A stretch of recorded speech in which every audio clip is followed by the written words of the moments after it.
feels targeted in the fact that it's pretty violent regarding two people, two locations. The year was 1970. The crime?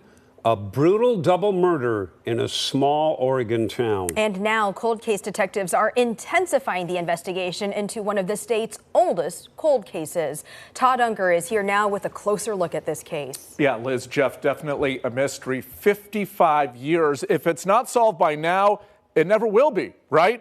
Wrong, say investigators in Lane County. They still think there's a resolution to be had in the killing of Julie and Terry Dade. Time moves at its own pace here. Junction City isn't a big community, but it is close-knit.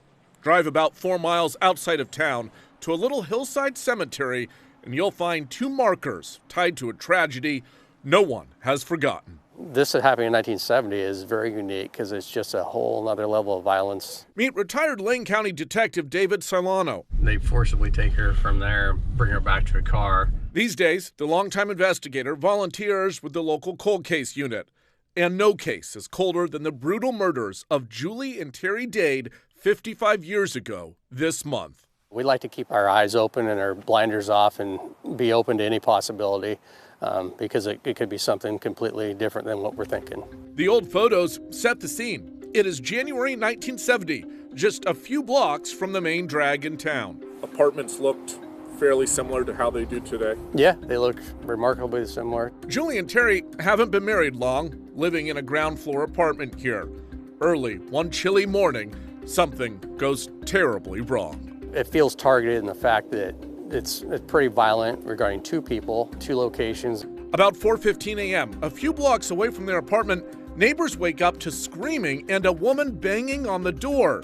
Turns out it's 20-year-old Julie, and she's being chased by a mystery man who's trying to throw her into the back of a station wagon in the middle of the street. The attacker tells the half-asleep neighbors the woman's drunk and then zips off. Then, about 4:50 a.m., a half-mile away, a different neighbor wakes up to an explosion and car fire. Under the burning car, a body, Julie.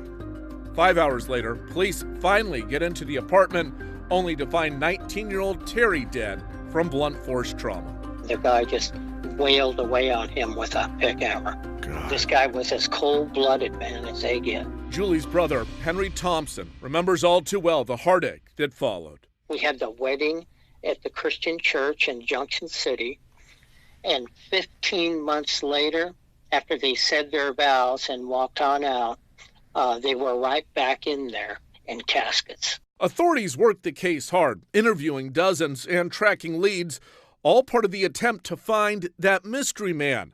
KOIN 6 even covered the double killing, an unheard of crime for a farming and mill town like Junction City. Mental illness, existed back then. She could have had somebody that was obsessed with her or stalking her. Over the years, a handful of different theories and persons of interest, but no arrests, which brings us to 2025. Seeing what possibly could have been missed, what was overlooked, what was looked at in the wrong way. Sometimes it just takes fresh eyes. I intend on interviewing all these people again. David and the rest of the team are pressing forward, re-examining the case. Right in here is where I believe that carport was. And for those still living with the trauma, some answer, any answer, could finally bring resolution.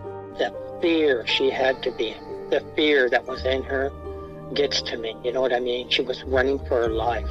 Yeah. It just gets to me, and I want her to know that I will never forget her. Now, the family does believe they know of at least one man who is probably involved, but they will not discuss that publicly. Authorities admit it's possible more than just that mystery man was involved, but again, never any arrests. They urge anyone with any info to come forward.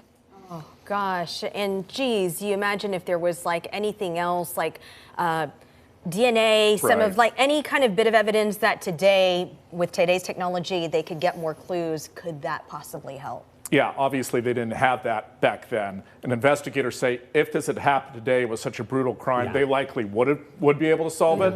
But they're just really up against a brick wall here. Yeah, you just wonder if it's not some kind of revenge. I mean, it just seems it was so brutal. Yeah. And the motive has been a big question mark over all the decades. And so that's what they're really trying to look at. Wow. Hopefully somebody knows that one little bit that can help crack this cold case. Todd, thank you.